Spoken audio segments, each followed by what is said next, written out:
यता हिमचुलीमा हिउँ पर्यो घमाइलो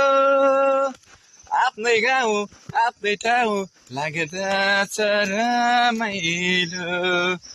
ओ आफ्नै गाउँ आफ्नै ठाउँ लाग्दा छ रमाइलो हिमचुलीमा हिउँ पर्यो घमाइलो हराउँछु भनेर टेन्सन लाग्छ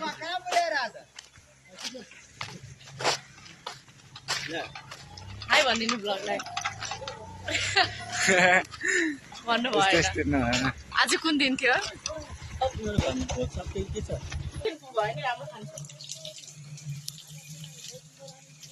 ल गाई चार दिदी चाहिँ टक्क पानी हाल्नु लानु भएको छ बोला हजुर अहिले कति बजेछ अहिले ठ्याक्कै 6 बजेछ आज कुन दिन थियो भन आज जुन हामीले लाइभ देखाइरहेका थियौँ ट्युसडे यानि कि मङ्गलबार आज हाम्रो घरमा वातावरण के पुरानो भएकोले म अलि बिजी व्यस्त भएकोले हजुरहरूलाई थोरै लाइभ मात्रै देखाउन लागिरहेको थिएँ सन्देश लाइभ फेसबुक आइडीमा गएर हेर्नु होला सबैजनाले हजुर भोलि नि आउँदैछ आज चाहिँ धुमधाम डान्स हुँदैछ त्यो नि लाइभ गर्नु होला कि हुँदैन म बोलेको छु राम्ररी ओके आज लाइभ हुन्छ कि हुँदैन थाहा छैन तर आज रमाइलो त राति गर्ने हो अनि हजुर ए हुन्छ अनि भोलि चाहिँ व्रत हजुर ए होइन कहाँ घरमै सुत्ने कि आज नसुत्ने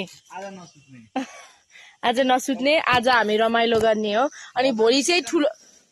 भजन कीर्तन गाउने हजुर भोलि चाहिँ ठुलो दिन हो भोलि चाहिँ व्रतमा किनकि म यस्तो गरेको थिएँ नि त तिमीलाई अनि अब म बोल्नु पर्यो अनि भोलि चाहिँ वर्तमान दिन हो भोलि चाहिँ ठुलो दिन हो धेरै मान्छेहरू हुन्छ भोलि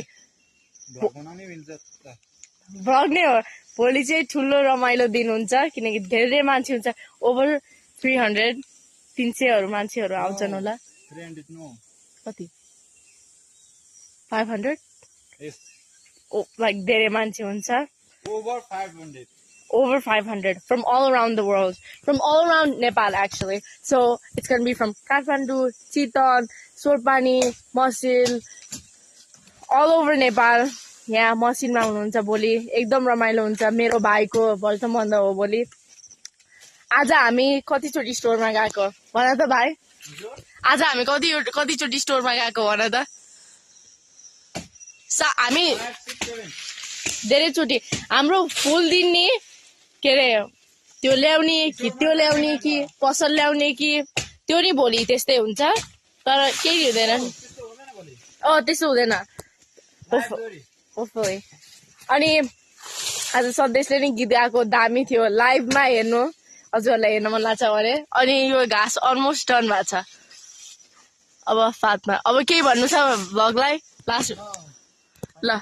see you tomorrow है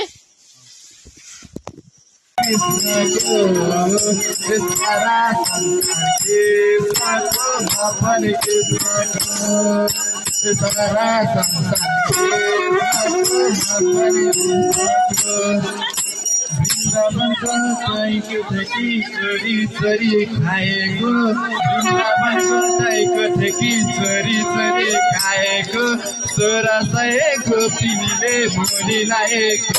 1600 गोपिनीले मोली लाएको